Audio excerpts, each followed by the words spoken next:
Parehas aning giingon dinhi mga higala.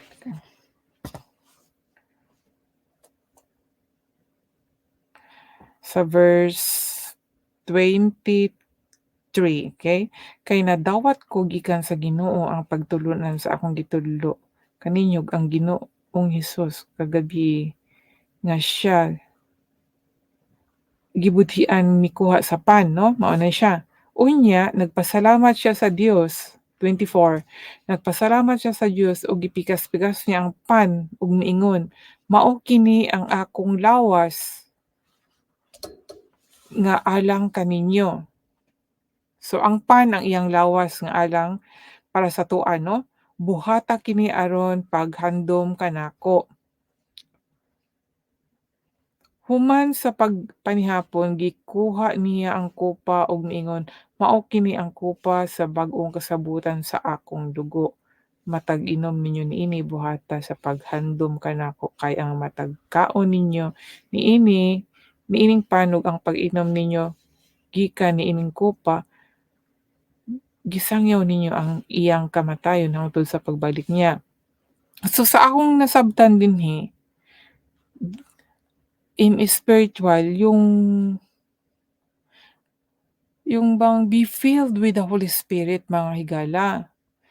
Dili lang ng pagkaon nga kanon nato mosulod sa ato ang parang bagay na mosulod sa ato ang lawas, kundili ang espiritu ni Jesus Christ. So mao ni ang akong naano, mao tong na-stop ko niya na ako'y nabasahan dinhi sa diri sa chapter 12 bahin sa lawas,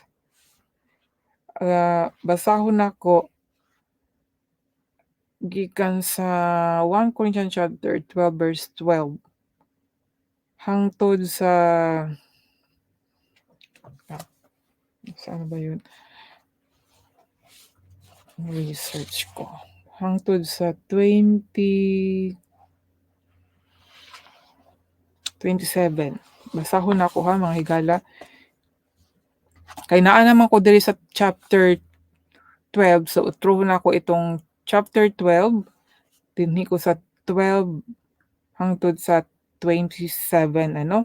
So mao ni siya ang akong bali sa ako ang naunawaan po bahin po sa lawas nga kaning pan ug bino 'no, palagay pan ug bino kay mao man gyud na atong kabalo 'no, kanang dugo ni Kristo, yang katawan kay giingon gyud dinhi nga kinahanglan mahibal-an nato ang kahulugan sa lawas.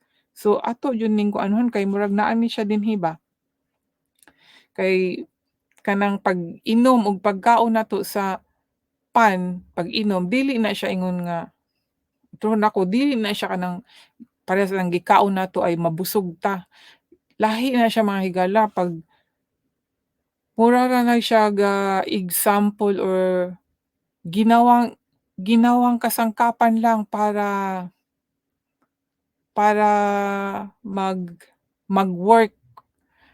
Pero ang totoo doon is dapat kinain natin, pinasok natin sa ating katawan, ininom natin, pinasok sa katawan, dapat yung Holy Spirit po yon ang papasok sa ating katawan, sa ato ang lawas. Mao nang giingon nga dapat ilhon ang kahulugan sa lawas,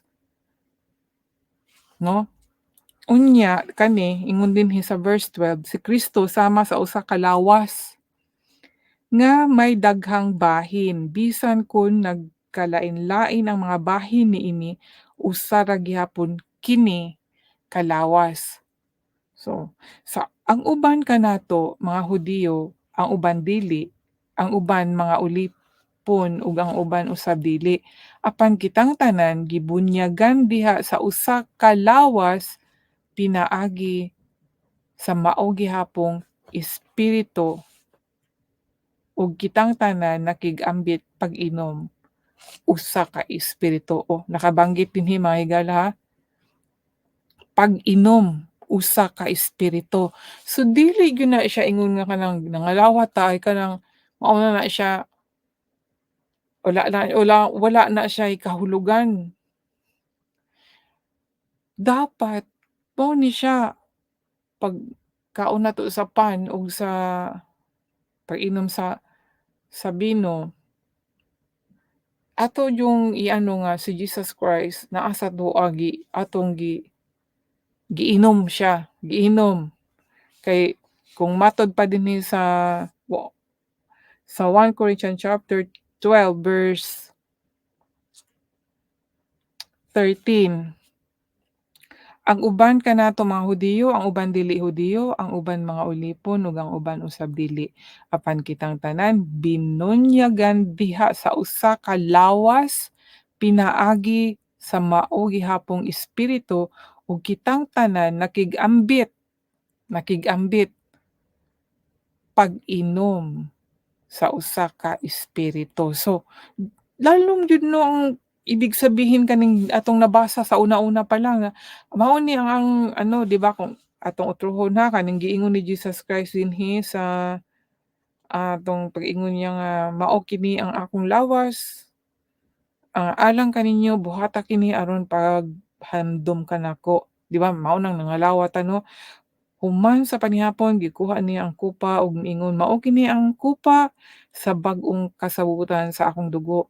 Matag inom ninyo niini buhata sa paghandom kanako."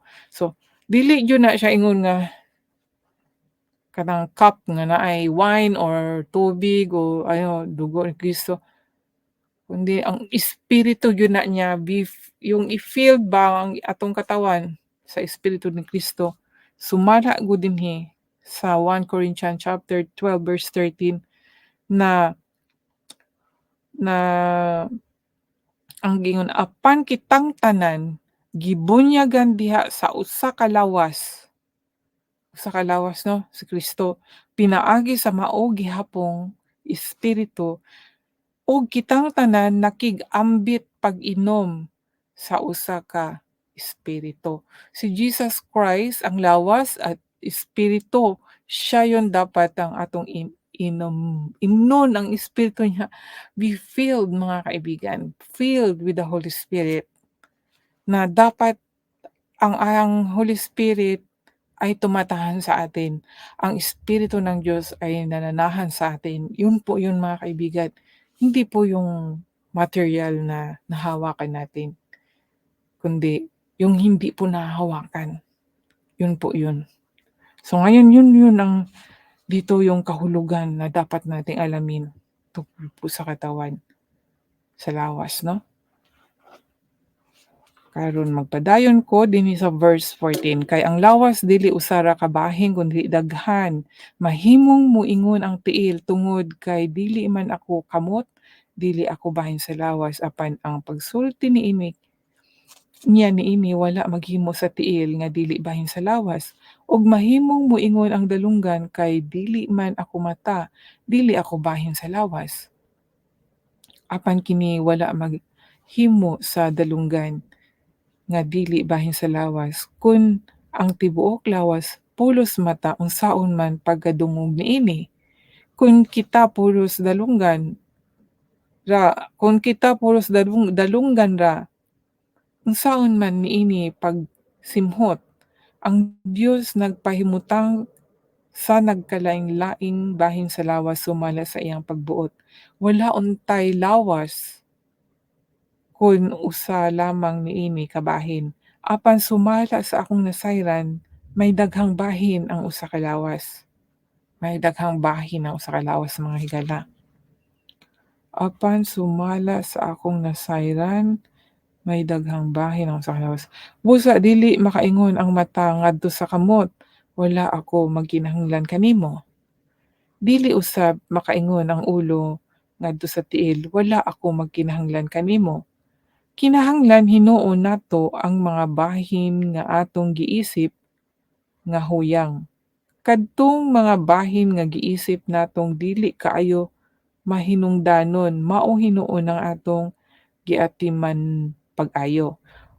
Og ang mga bahin sa lawas nga dili angayan makita sa uban, gihatagan nato sa talagsaong pagtagad. Ang mas matahom nga mga bahin sa atong lawas wala magkinahanglan sa maong talagsaong pagtagad. ang Dios mismo nagpahaom sa mga bahin sa atong lawas aron paghatag og dugang dungog niadtong mga bahin nga nakulangan niini. Gihimo sa Dios nga ingon niini aron dili magkabahin-bahin ang lawas, kundili ang tanang bahin niini may samang pagtagad alang sa usag usa. Kung ang usa ka bahin sa lawas mag-antos, ang ubang bahin mag-antos usab. Kung daygon ang usa ka bahin, ang tanang bahin makaambit sa kalipay. Busa kamong tanan lawas ni Kristo ug ang usag-usa bahin niini. Diha sa simbahan gipahimutang sa Dios ang tanan sa husto nga dapit. Una ang mga apostoles, ikaduha ang mga propeta, ikatulo mga magtutudlo. Ang kadtong naghimog mga milagro, kadtong gihatagan gahom sa pag-ayo, kadtong gihatagag hiyas sa pagtabang sa uban, kadtong gihatagag